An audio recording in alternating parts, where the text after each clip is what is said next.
Because I don't fucking announce things to you as you walk in my apartment unannounced. That's your problem. You're my problem. I am a problem.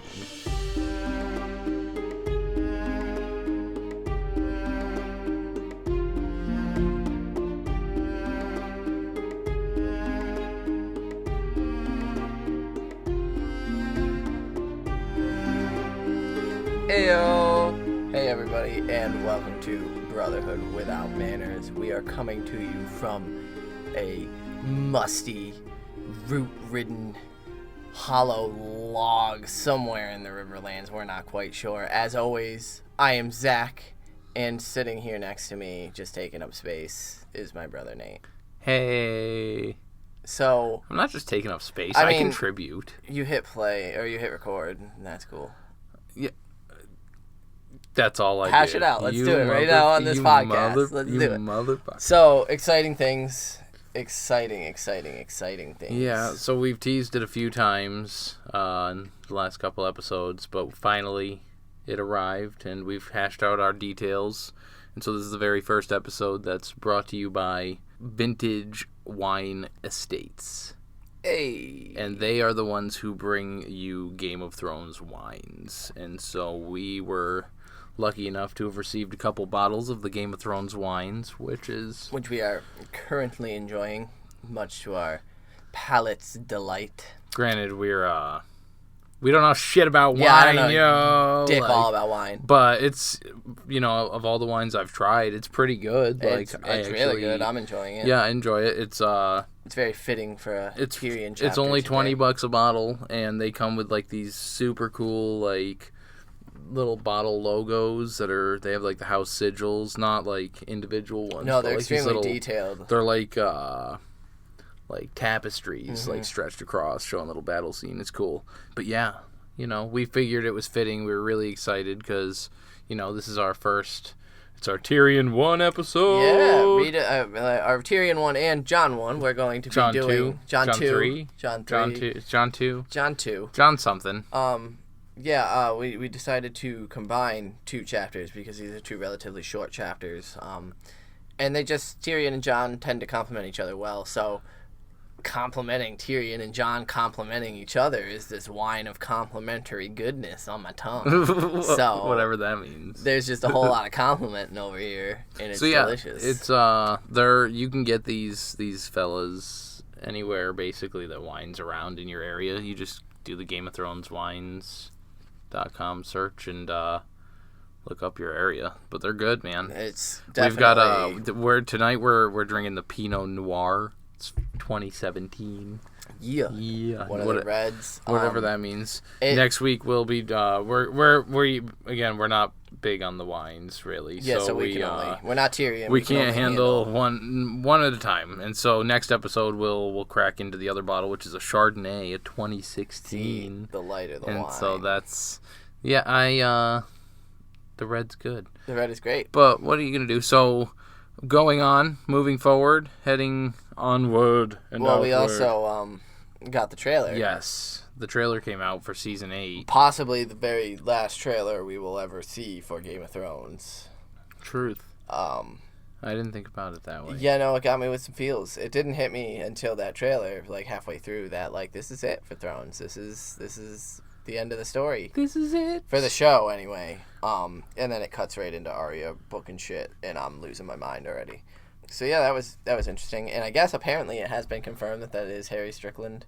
Oh, it's Harry Strickland. Yeah, it's not Brienne on the boat there with the Golden Company. Well, it's been all but confirmed because I guess he was cast, which I don't pay attention to that kind of stuff, but I just I usually try to avoid that best I can, but the internet's the internet, so. But what are you gonna do? Surprisingly, that trailer just got me way more hyped than I ever thought. Yeah, I got really excited. And there's so much to it. They did a really good job of trailer. Putting so much in there to just tease what we want, exactly what we want to see. That shot of the dragons flying over that white wintry landscape was just amazing. There was only, and the darkness at the end, just how dark that darkness is. It was cool. It's foreboding as shit, but there was only one shot of my main Tyrion, which is odd because we are reading Tyrion 1. and he appeared but once in the trailer. So, wapa segue! Oh my god. What, did you stay up all night to think of that? No, Are you kidding me? It's all free flow, my Please friend. don't. I swear you've got a little book where you write lyrical this shit parkour. down. Hashtag Oh my god. Zach is trending. So yes, we're reading Tyrion 1 this week, which means last week we did, what was it, Bran 2? Mm-hmm. The Fall. The Fall. And so, yeah, so we've got that. Last we knew, Bran Stark was doing some climbing and got launched. Got launched. The things he does for love. True that, Jaime So yeah, Lannister. so we head straight into the eyes of little brother Tyrion. And so right to start with this, for a second I almost was confused until I realized that it's not immediately after.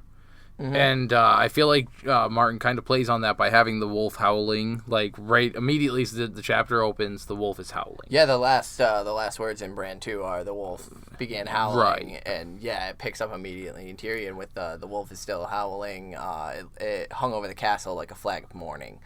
So yeah, you're immediately thinking like, oh, this just happened. Like, so, and then another callback to Bran's chapter, because it said somewhere in the Great Stone Maze of Winterfell, a wolf howled, and just before in Bran's chapter, it said to a boy, Winterfell was a gray stone labyrinth of walls.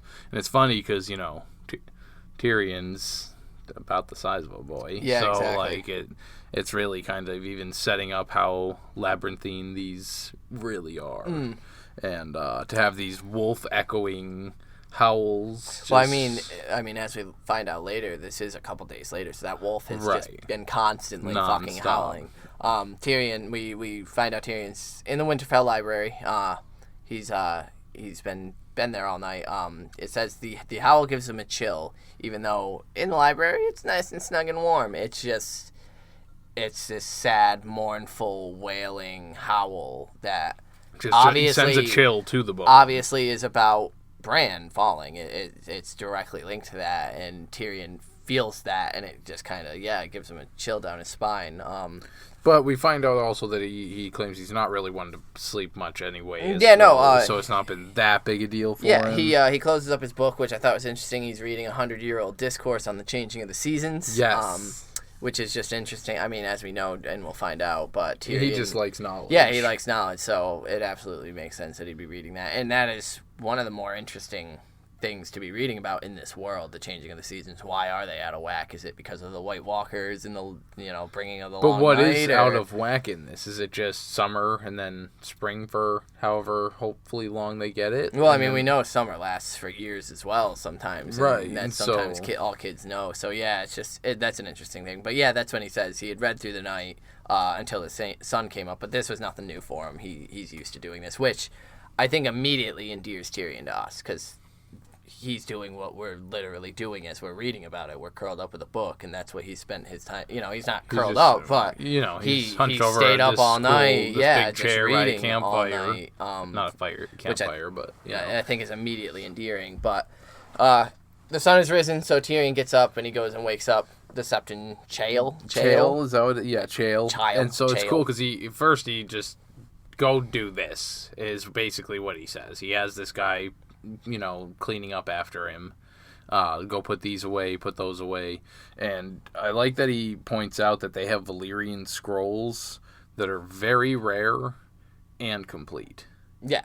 And so... Well, that's sort of what he tells Chael, because Chael, when he first wakes up, he doesn't really understand the First Order. So Tyrion says it a little bit softer, and he tells him, be careful, return the books to where they belong, and be careful. Some of these are very, very old. So Tyrion wants to make sure that, one, he's being heard, what he's telling this dude, appreciate these. These are very old, and it's a complete set, one of the few Tyrion's ever seen. It's a really rare thing to have, and it's at Winterfell. So, make sure that it's put in the proper place, and these scrolls are handled delicately, because Tyrion appreciates knowledge. He knows that this is an important thing. If this is lost, it may not be detrimental to the world or to anybody. Well, I think it's very much so Martin building character, showing us who Tyrion is and showing us that thirst for knowledge early on, is so we can kind of start developing. The enemies of war, or the engines of war, that's what it's called. I knew I had it written down. That's what Winterfell is the complete copy of, the engines of war. Oh, right. But yeah, so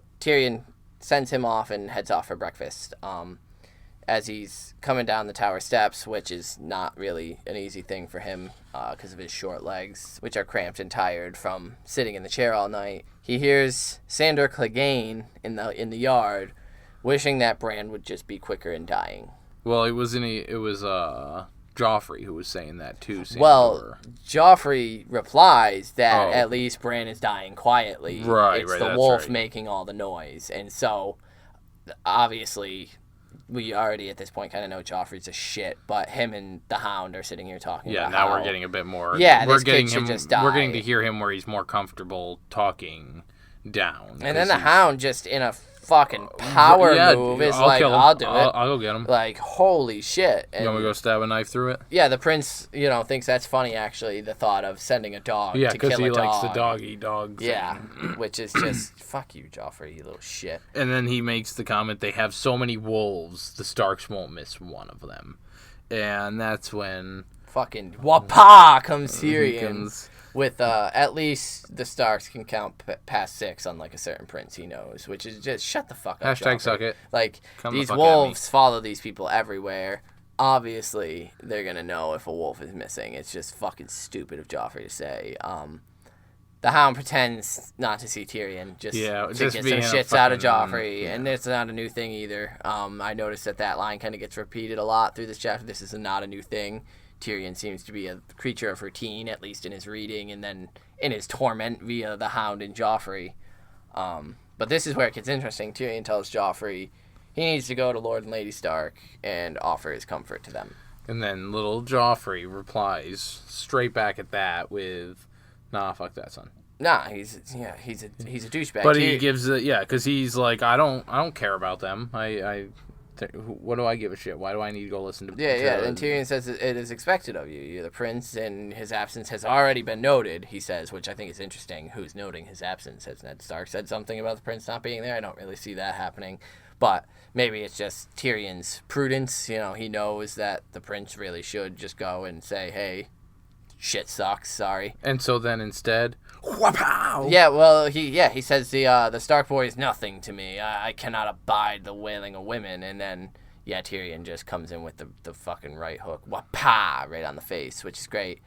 And so deserved. And Tyrion tells him one more word, and and I'll hit you again. And Joffrey says, I'm telling mother. So Tyrion hits him again. Wham. And then Tyrion tells him, go ahead, go fucking visit your mother. Go tell her. And hopefully she'll tell you the same fucking thing I just did, you little asshole. And so then he runs away, just clasping his hand to his face, well, that's ready to cry. Joffrey is another kid who has been punked in front of a crowd. His eyes fill with tears, and he flees. And he's just like Arya, like Jon Snow. I mean, he's not immune to being a child. Like, that's still kind of the thing that I think gets forgot about Joffrey, is he's still young himself. Like, yeah, he's this fucked up little shit, but he was kind of forced into that by the lifestyle and his mother and his father at this absolutely, point. Yeah. Because while he still isn't technically aware of the fact that his parents are who they are, and so he tries to admire Robert, and he wants to be this big badass warrior that he's heard from the stories and earn the respect which from comes him. into play later with actually Bran here in a couple chapters. And so things are much... So Joffrey runs like a little bitch because he got his shit slapped in. And it says a shadow falls across Tyrion's face, and Clegane is standing over him, and it says his soot-dark armor seemed to blot out the sun, which I just thought was a really tense, imposing description of the Hound. But the Hound just says to Tyrion that the prince will remember that, and Tyrion says he hopes he does. And Sandor's a cuddly bear. He asks him where his brother is, and the Hound says he's breaking fast with the queen. So Tyrion's like, cool, I'm gonna go get me some Denny's, and we're gonna hash this stuff out with the family. A grand slam, that'd be great right now. A brand slam. A brand slam. You're ridiculous. I just fucking wrecked myself. You're out of control. Anyway. Oh my god. You are not as funny as you think That you was are. pretty fucking funny. So Tyrion enters the guest house, joins Jaime, Cersei, and the children for breakfast. As soon as he sits down, it says his sister peered at him with the same expression, a faint distaste she had worn since the day he was born, which immediately tells us that things aren't great between this little sibling duo. Tyrion kind of inquires where King Robert is, and she says the king has not slept at all. He's with Lord Eddard. He has taken their sorrow deeply to heart, which Robert's being a bro. He's like, which he's been that way since we've met him. He's expressed his I'm sure Ned is quite distraught, and so Robert's being there for his bro, saying sorry. Not to mention he probably really, really wants him to be the hand. Well, so yeah. I mean, kissing a little ass won't hurt, but I think it's definitely there's the bro there still.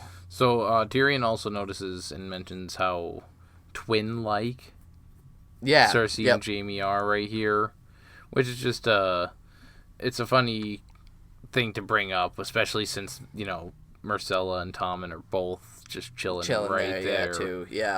Yeah, they even are dressing similar at this breakfast. Right. Arya notices, but then Tyrion thinks that during all the terrible long years of his childhood, only Jaime had ever shown him the smallest measure of affection or respect, and for that, Tyrion was willing to forgive him most anything, which is just another interesting line to say immediately after this brother that Jaime has, this brother that Tyrion has so much affection for and respect, shoved a kid out a window. Right. And it says Tyrion's almost willing to forgive him for anything, so it just kind of calls into question, would that fall into the type of thing Tyrion could forgive?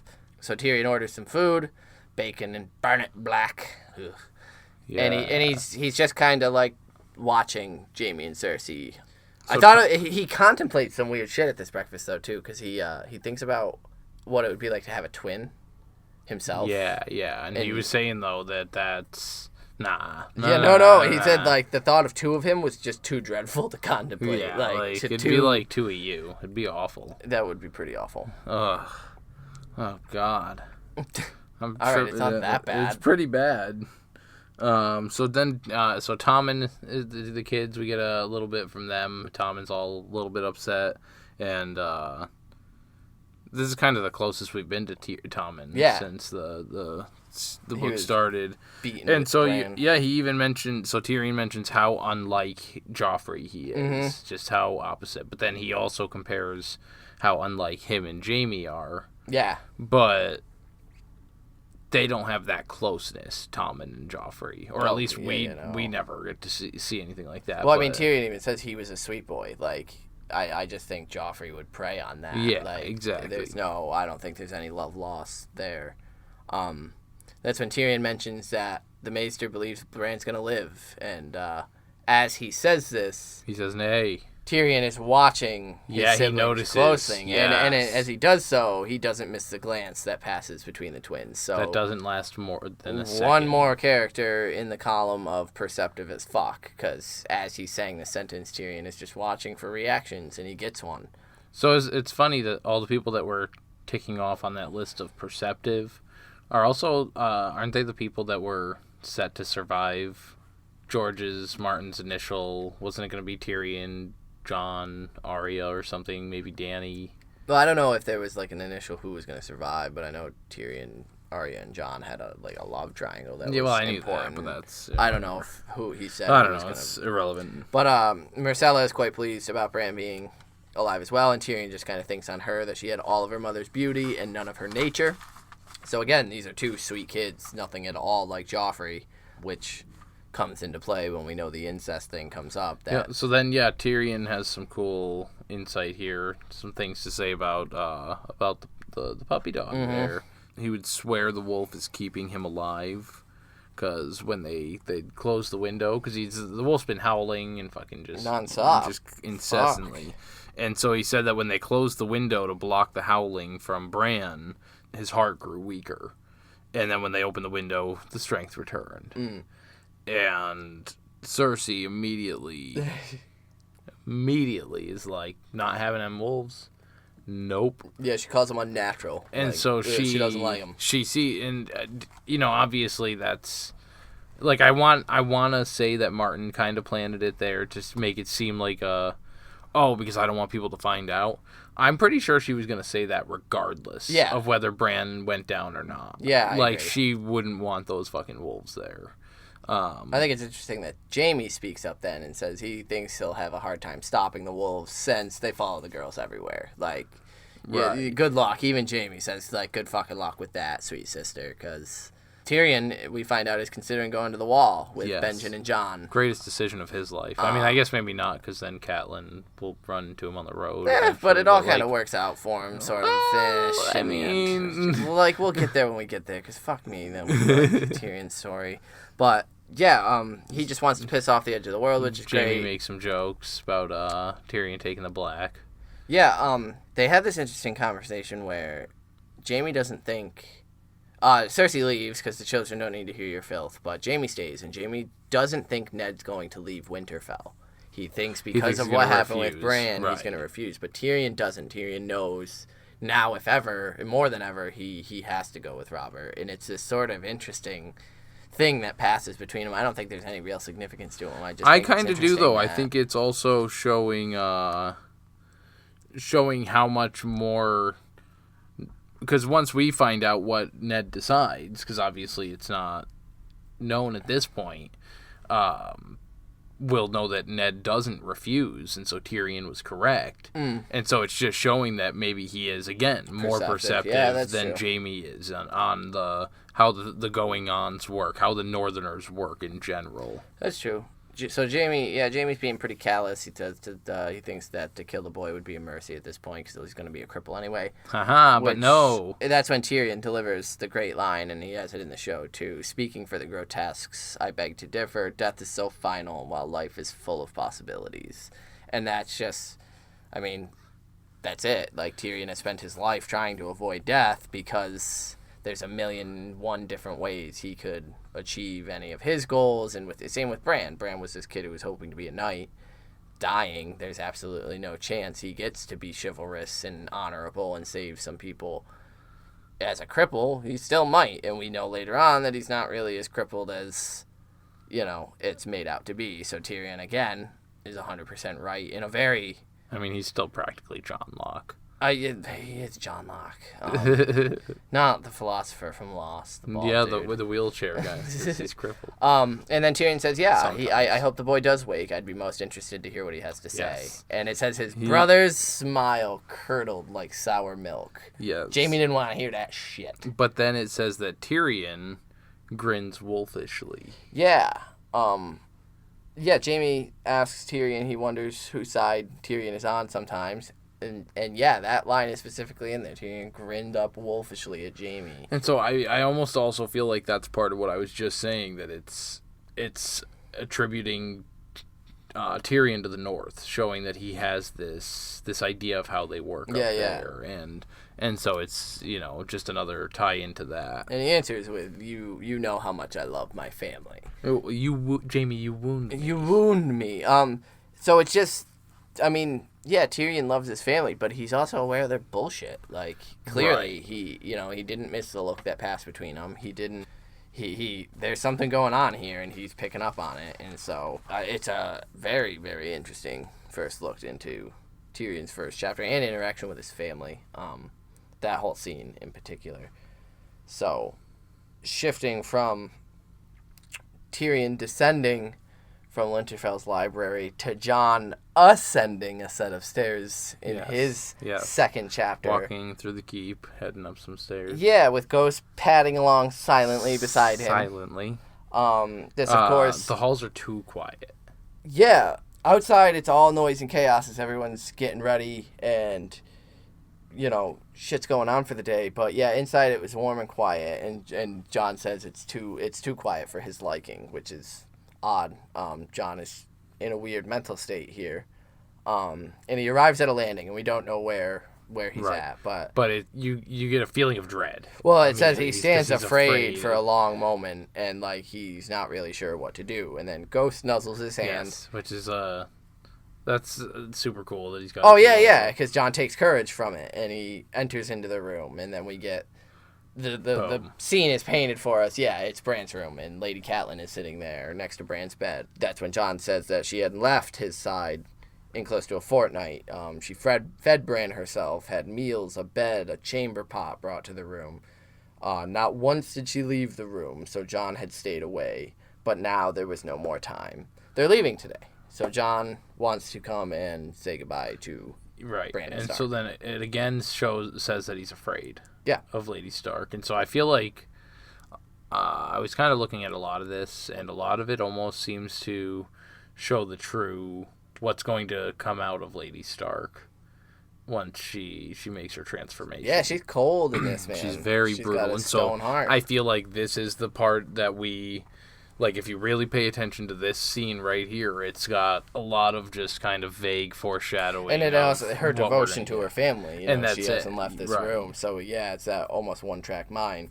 It says while he's afraid, he's standing at the door, he can still hear a wolf continuing to howl through the open window. This wolf is still not fucking stopped. We can, well, not assume, but we know that this is the same day as Jon, that they're leaving. Tyrion woke up on the day that they're leaving. Jon is saying goodbye to Bran on the day that they're leaving. So we know that it's still the same day that they're hearing the wolf howl, but still it's this thing probably the same exact time that Tyrion's possibly that they're sitting there having breakfast. But Cat notices Jon and asks what he is doing there. What are you? Yeah, what are you doing here? Flat and emotionless. Yeah. Which, again... I mean, all she needs to be doing is grabbing her throat cords and saying it like that. So, yeah, he came to say goodbye to Bran, and she responds, "You've said it. Now go away." Jon wants to flee. He wants to run away at this, but he knows he might never see Cat again, or Bran again. Who gives a fuck if he Cat, he notices that he just noticed that it looks like she's aged 20 years.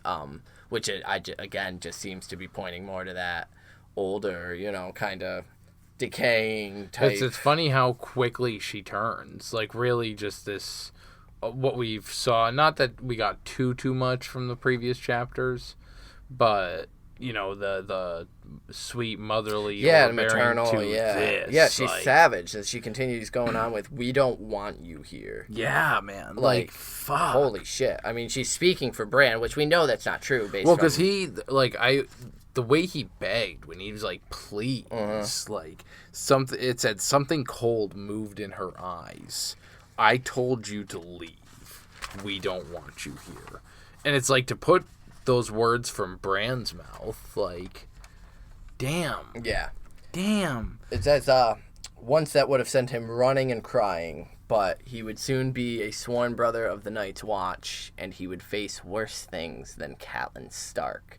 So he's trying to remind himself to be brave here, because, it's a pretty intense moment. So now, all it did was piss him off. He says, right now, all it did was make him angry. Yeah. Cat asks if he wants her to call the guards, which is pretty fucking intense of a reaction. Right? And so he's just fucking do it. Yeah, Jon defiant, do it. Whatever. I don't give a shit. You're not my mom. Go. Call the guards. He crosses to the room. He enters the room and goes to Bran's bed on the opposite side of Cat, obviously. He notices that Bran's hand looks like a claw.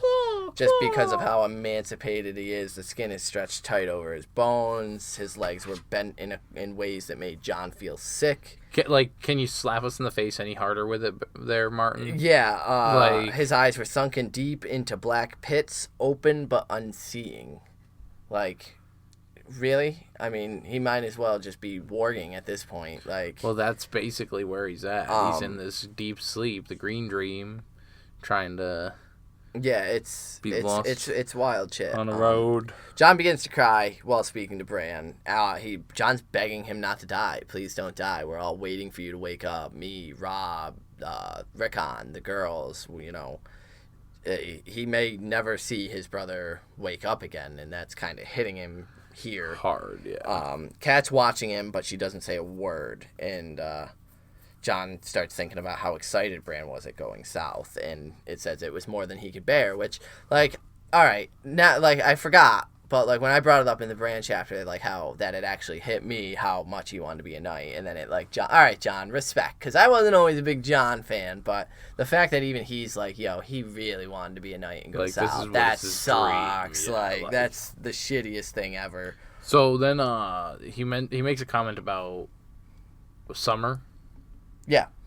Which is still not summer yet. Not named, yep. And he says that it's the wolf Bran didn't have time to name. Mm-hmm. And I don't know, I feel like that just resounds. I don't know what I'm trying to say. It was cool. The mention of time was just interesting. That Bran, yeah. Didn't have time to do it. Like, there was a set timeline for it or something interesting. I get what you mean. The language is interesting. That's when Kat begins speaking, saying that she wanted Bran to stay with her. In fact, she prayed. But she's almost talking more to herself. Yeah, she's not looking at Jon. She's looking at Bran, and she's kind of. But she says, yeah, that she wanted Bran to stay with her. She even prayed for it, and then she says sometimes prayers are answered. Yes. So she's speaking kind of ironically here. I wanted him to stay, but it took his spine getting crushed and his legs getting broken for that to happen. That's when Jon makes the mistake of trying to connect to this woman. Like, but he doesn't know anything. Well, that's it. You know nothing, Jon Snow, because he tells her it wasn't your fault. And it says... Fucking, my God. Her eyes found him. They were full of poison. Full of poison. I need none of your absolution, bastard. Like... Just, like, the heart... I mean, calling him a bastard, we know Jon absolutely has some issues with that. But, like... So, I wanted to ask, do you think her prayers had anything to do with the fall? Oh, no. I think Bran is on a set course. Like, I don't think any amount of praying would have prevented or changed things. I think that was Bran's course from... Yeah. So, anyway, Jon decides, that's my cue to Yeah, he gives Bran one last squeeze on the hand and bounces. Like... Martin, like you think for a minute, right? You like think you're for like, a minute, ooh, because she tugs at the heartstrings. There's a soft little Jon, and Jon stops and thinks he should keep going, but she's never used his fucking name before. Yo, so like, oh shit, maybe we're about to have a moment, me and this lady. Nah, suck it, little bitch. Yeah, fuck off, Jon Snow, you stupid dumbass. I wish it was you. It should have been you. And then she turns and she starts crying because she's devastated by her She's son. ugly crying. Yeah, she's straight ugly crying, sobbing in front of the mirror. And crying. So I think it's important that to show more again towards her character that Jon's never seen her cry before, and so to go from cold-hearted bitch to sobbing mess. Yeah. Like, yeah, no, it shows a lot of vulnerability and just makes us kind of detest this woman with how she's treating someone that we're coming to sympathize with. We haven't had anybody other than Sansa really in the family that's talked any way negatively about him. Yeah. So Jon's pretty pissed. He heads outside, and it's again noise and chaos out here. Everyone's loading and getting things ready to head to the south, and Robb is right in the center of all that. So I'd like to point out that he's still like 14 years old. Mm-hmm. Like this, he's still just a fucking 14-year-old. You wouldn't know it to look at him though, and because Jon notices that he seemed to have grown of late. Yeah, as if Bran's fall and his mother's collapse had somehow made him stronger, which is, I mean, I having brothers myself, like I've been there where something happens and someone needs to be strong for the family. That's just the role they take, and Robb is the eldest son, so that kind of tends to fall on him, where Ned is busy dealing with the offer and getting things ready to go south and making all these big decisions. There's a lot of minute little things that need to be handled, and normally probably would be handled by Catelyn, but she's such a mess right now that Robb is stepping up and saying, all right, take this shit over here, you go over there. Grey Wind is chilling with Robb, and Jon walks up, and that's when Robb tells him that Uncle Benjen's looking for him. Yeah. He wanted to be out this bitch an hour ago, so Benjen's getting a little fucking impatient. So Jon admits that it's been a lot tougher for him to get the fuck out of there than he thought. Mm-hmm. Saying his goodbyes, which is... And Robb agrees. It's hard. Robb isn't going anywhere, but Robb says, it's hard for him too. Goodbye, yeah. Seeing everybody leaving, it's his whole life, while he might be staying behind as we can see, like, his whole life has changed in the last 2 weeks as well, because on top of Bran practically dying, being on the verge of death, who knows at that point for them, his dad's leaving. Yeah, you can all just his best you friends can just are kind of leaving. tell the way he holds himself that Rob really emulates Ned. Like, he Absolutely. really holds Ned in high esteem. So yeah, he's losing that role model. That's a significant thing for him, and he's gonna kind of be in charge as well once everybody And leaves. that's it, He'll have yeah. his mother there, which but he is the male Stark heir. And over now. the last 2 weeks, she hasn't been there. Exactly. And so that's a She big fell into herself, contributor yeah. to why he has grown so much in these last 2 weeks. Which that's always kind of like, do you think Catelyn's selfish for doing that? I mean, it's the So, favoritism of Bran. as a parent,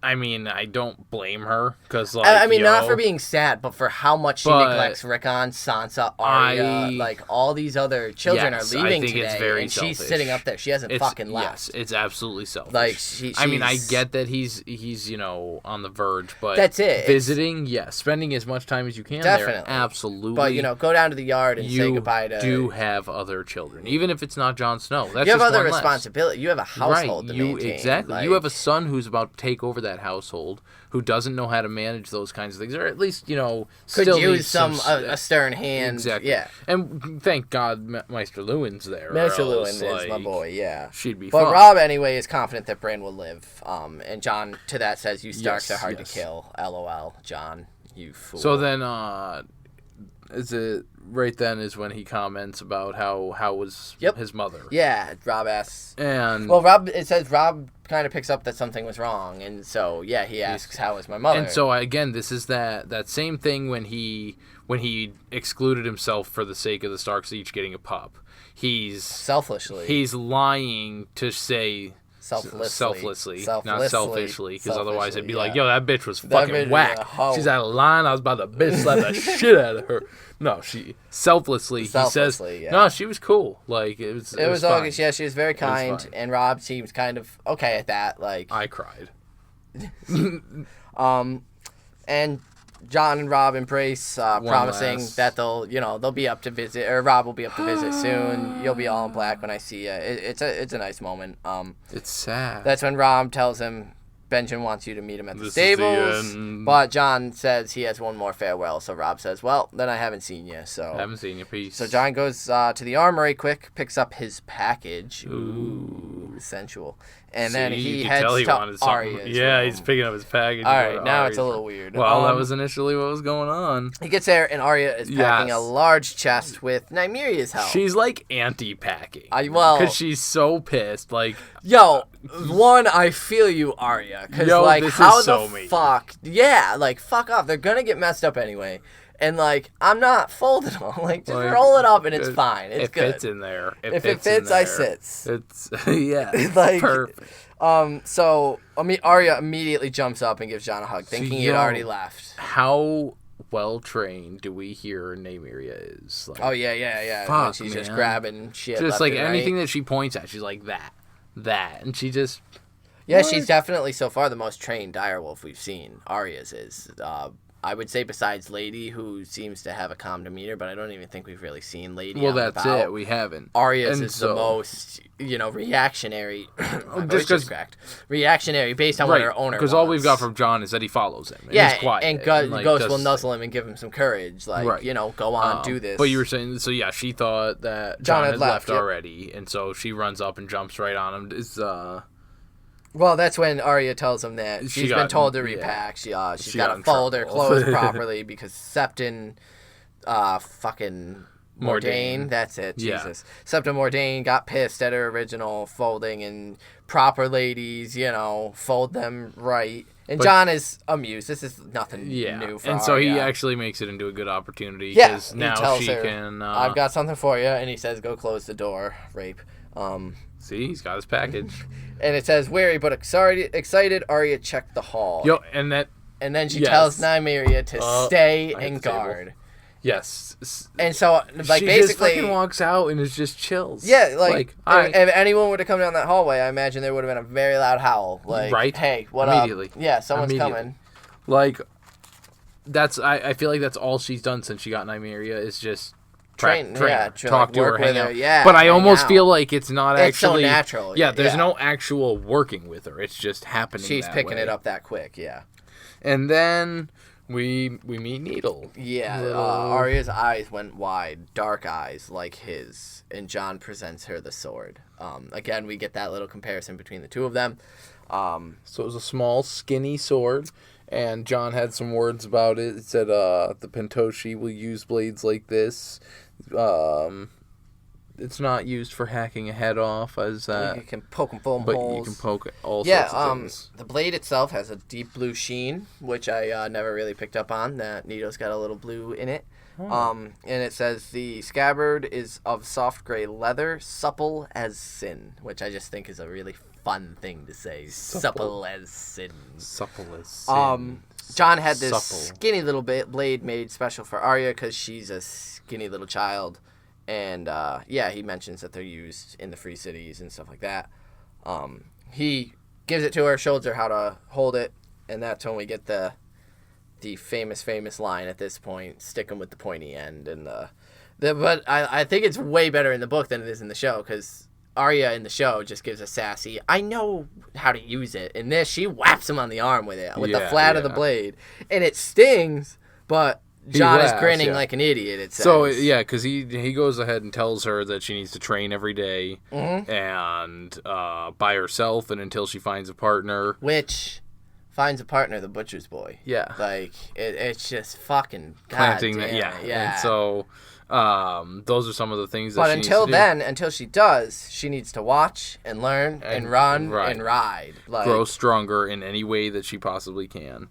So then there's the most important part, though. And together, they say. Which that means they've clearly said it before. It's happened a billion times. Don't tell Sansa. Yeah.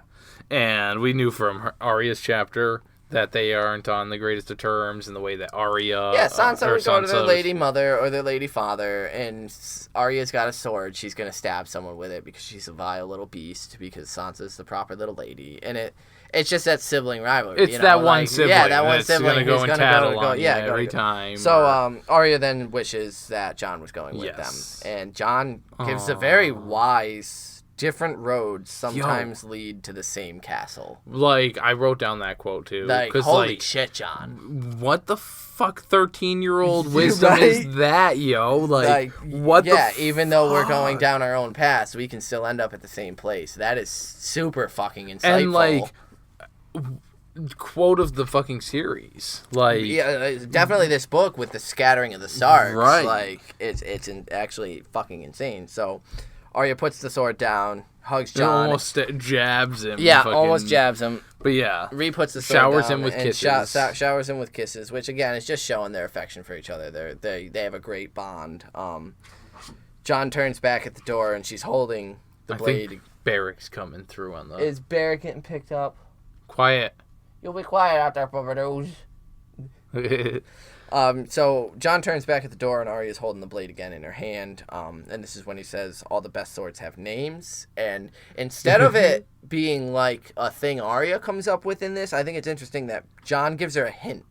Jon already has the name in his mind, or he decided, or and that's Micken it. decided. I didn't realize it was like that either. And so he tells her, it's your very favorite thing. And then it says, it came to her that she was that quick. Like, she immediately gets what it is Jon is trying to say to her, and so they say it together again, Needle, and that's when we get the name of her sword. And then just on a this next the last line oh my is God. just it's so tragically nice and sad, and it's the best quote for a brother to a little sister. Like, the memory of her laughter warmed him on the long ride north. Yeah, it's like, Jon. The fuck, man. Yeah, that reunion, man, is... So that was Johnny 2. And Tyrion 1. And Tyrion 1. So you're inductee for Tyrion 1? So are we doing an inductee for each chapter? Oh, yeah, definitely. Well, now that you put me on the spot, I'm going to have to go with Sandor.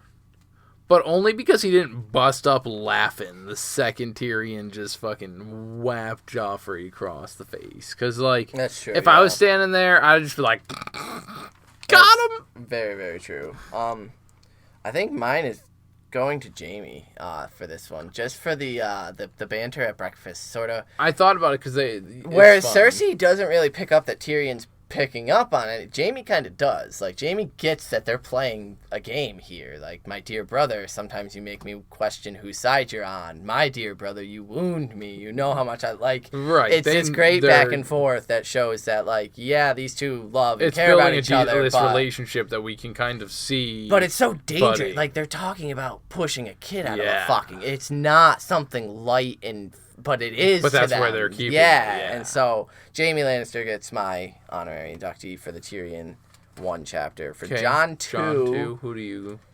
I think Robb for handling shit while his mother absolutely collapses into herself pathetically. Not pathetically, because I do sympathize with her for Bran, but just she neglects all her other responsibilities. And Ned is busy. I mean, he's effectively is Hand of the King already. Like, you know, he's got to now take care and gather up his house and his children and the septas and sworn swords and fucking shields and his men that are going with him and his house guard that is staying and take care of all this shit. So in the meantime, Robb is that going to interrupt my inductee? Oh, yeah, that's probably. Those sirens are probably all in Whoop, that shit. whoop, that's a son of the police. But yeah, no, in the meantime, Robb is handling shit in the middle of Winterfell, you know. Probably the smaller shit, but, you know, Robb stepped up. And then he embraces Jon like a brother, and it's actually quite the touching goodbye for these two, knowing that.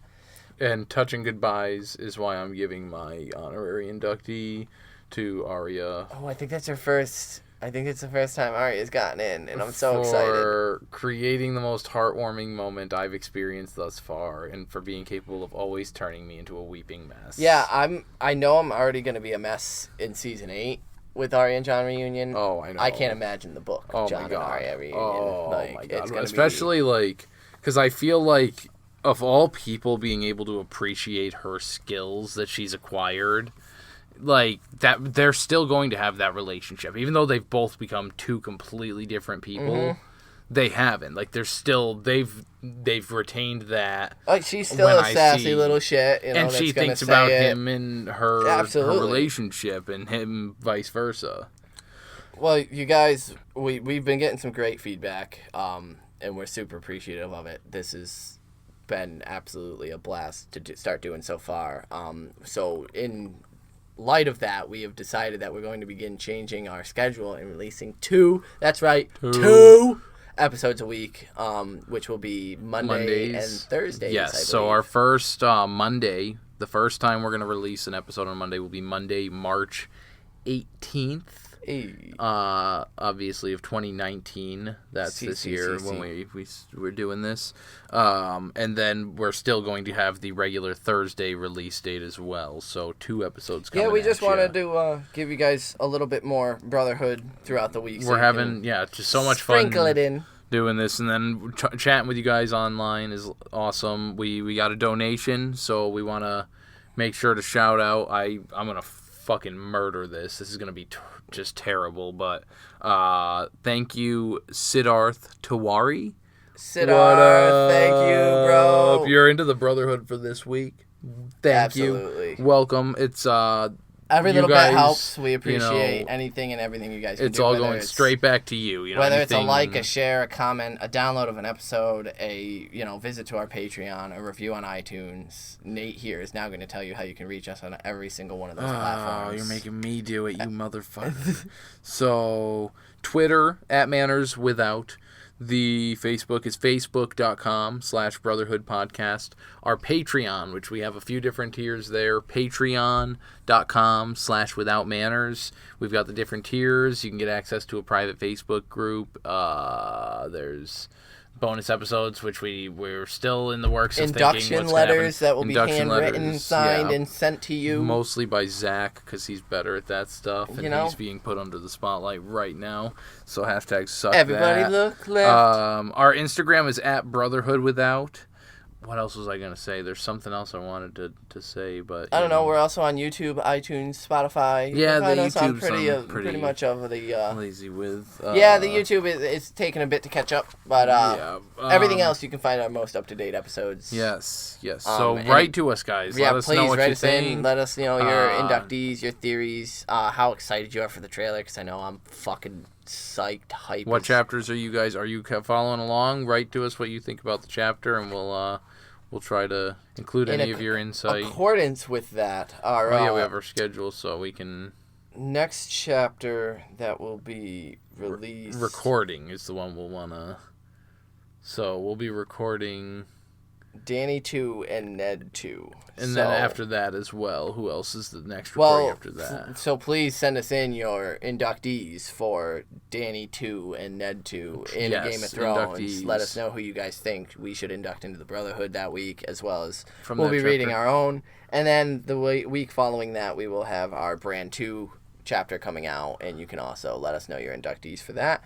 And we'll get you the rest of the schedule in another episode at another time. You know, because that's what we're going to do. But again, it's been a blast, you guys, just interacting with you guys on Facebook Yes. and Instagram and Twitter and all that stuff. And Absolutely. the support and feedback we've been getting is incredible. Yeah, we we're appreciate slowly it. improving. We're working on upgrading things, getting things moving to a more So comfortable now the mushy shit area. is done. So again, Game of Thrones wines again. Thank you. Yeah, we're they're working with them. delicious. Check them out again. $20 for these dope ass bottles of Yeah, wine. especially for season 8 coming up. Like, Yo, yeah, guys, like pick up some wine. I'm super excited to get some of this wine. Drink for a big season ass 8. goblet and fucking boom. Cry my eyes out to season 8. So it's gonna be sick. Until that time, we will catch you on the flippity flop. Like I said, next chapters we are doing. What did I say? Dany and Dany Ned. 2 and Ned 2. So Yeah, Dany yeah. 2 will be returning to the free cities. Oh yeah, we're heading back to the free folks. shut We're the not free- going fucking to the wild leagues. Well, fuck you, Jesus, man. we don't get there for It's another been book. a long day. It's been a long day. It's Friday though. Get turned. What? I think that's a thing, right? Yeah. We'll see you in the free cities. Follow to Harris. Peace.